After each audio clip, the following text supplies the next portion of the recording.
Following on from where the resource story is going and the core kind of plot twist message that's a hard pill to swallow, the difference between blue and red pill, like in the Matrix, that point of no return, which is death, or more appropriately, our fear of death.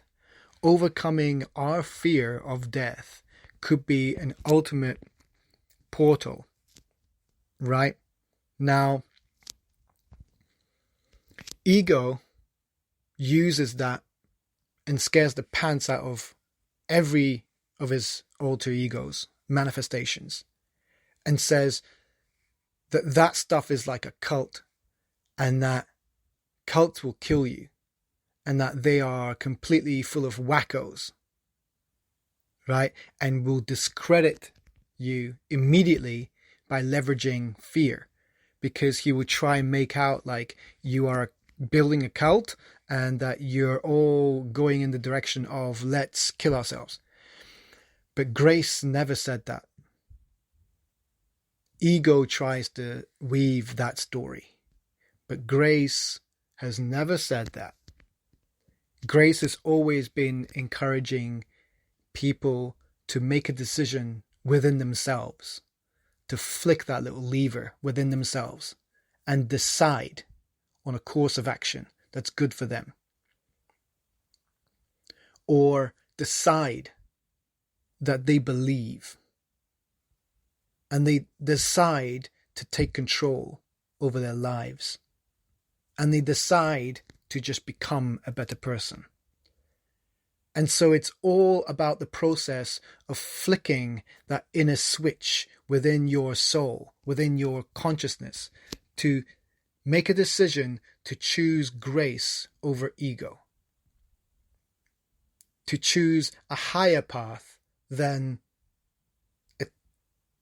being part and perpetuating a twisted way of life, way of thinking, way of perceiving, way of reacting, way of being. You attune yourself. You first decide to attune yourself and become who you'd rather be, who you prefer to be, who you desire to be. You can have that in a positive spectrum or a negative spectrum. But if you choose the side of grace, it's more than likely going to be in the positive spectrum. And so when you tune yourself to grace and you follow it to the end,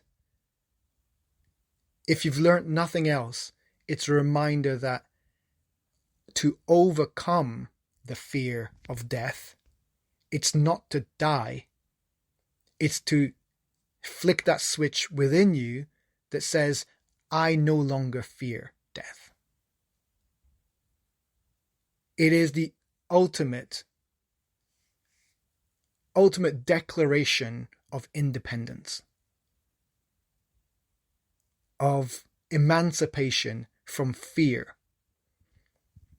Our deepest ego fear is the fear of death. But once we decide that we want to achieve ego death, then that's not necessarily to physically die. Because ego is still playing us like a puppeteer, using our triggers, using these mechanisms that he designed to control us, because he just wants to play with us. He wants to play with all these alter egos, because that's what God does. That's what Source does. He seems to think that Source is just creating all of these little manifestations, all these little children, and then the children have children, and then the games have games, you know? That's what he feels like this pattern is all about. And so he's like, all right, screw it. Well, I'll just do that then. I'll just make my own game and have my own alter egos, and I'll be God.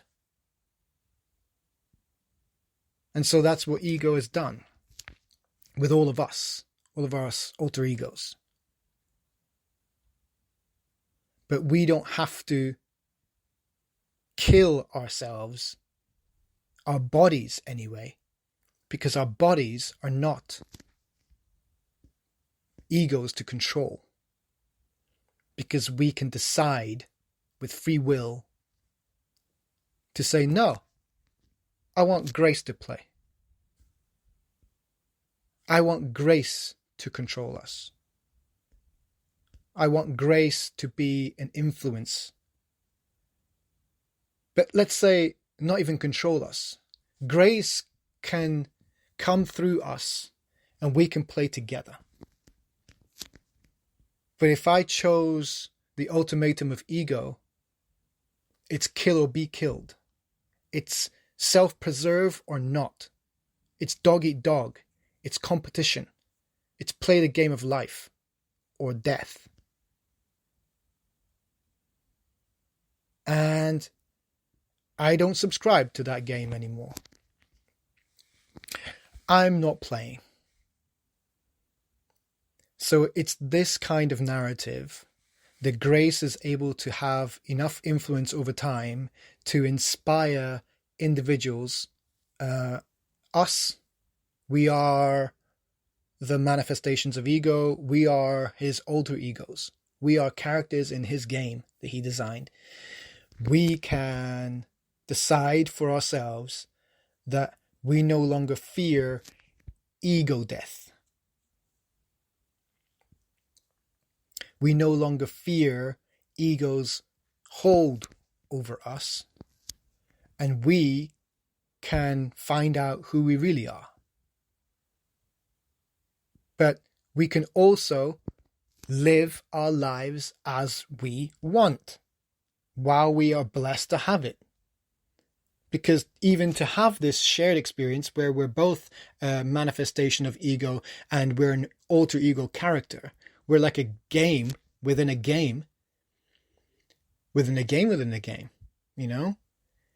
It could be perceived like that. And that this is such a privilege anyway. It's mind-numbing, it's mind-blowing how privileged we are to be living in this reality. No matter what narrative you try and describe it as, to wrap your head around it, ultimately we just are, right? That's the only thing we know, is that we are, right? This is. Whatever words you want to tack onto that is up to you. But unifyingly, truthfully, this is, we are, and then we just go from there. So this story starts to go from there. It's not saying it's the truth, it's just a story. And if you resonate with it, maybe it can take you somewhere that you prefer to be. It'll help you take control. It'll help you become more peaceful. It'll help you evolve. It will help you grow. It'll just be helpful for you. Because that's all this is all about. Attuning grace, generally you just want to be better. And so naturally you'd want to help people. So this is a story that is coming from that place. It's coming from grace. I just don't, I have my own limitations, my own inhibitions, because I would love to get this story out there. I mean, if you're listening to this, if anyone else is listening to this, then it means it is out there and I have already shared it. So well done to me for already doing so.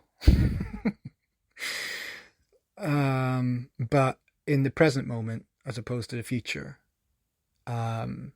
it's, or rather past for you, it is so difficult. It is one of my greatest personal challenges. But hey, there's loads of learnings and teachings and value exchanges as we ride through this journey. But if you follow this narrative, a lot of things make sense. A lot of things just like pieces of a puzzle just slot right into where they need to be. And you're like, oh my God. No wonder religion seems so appealing. If faith is grace and it's just a manifestation of grace's influence but yet ego has taken control and turned it into religion. If faith turned into religion because of ego's control and manipulation, then yeah, that's also such a believable story. I don't want to be stepping on anyone's toes, because it's still always a fight against the ego, fight against the quote-unquote rational, logical lines of thought. But, it's just an idea. And if you want to kill an idea, then, who are you? Who are you really? Does the story scare you?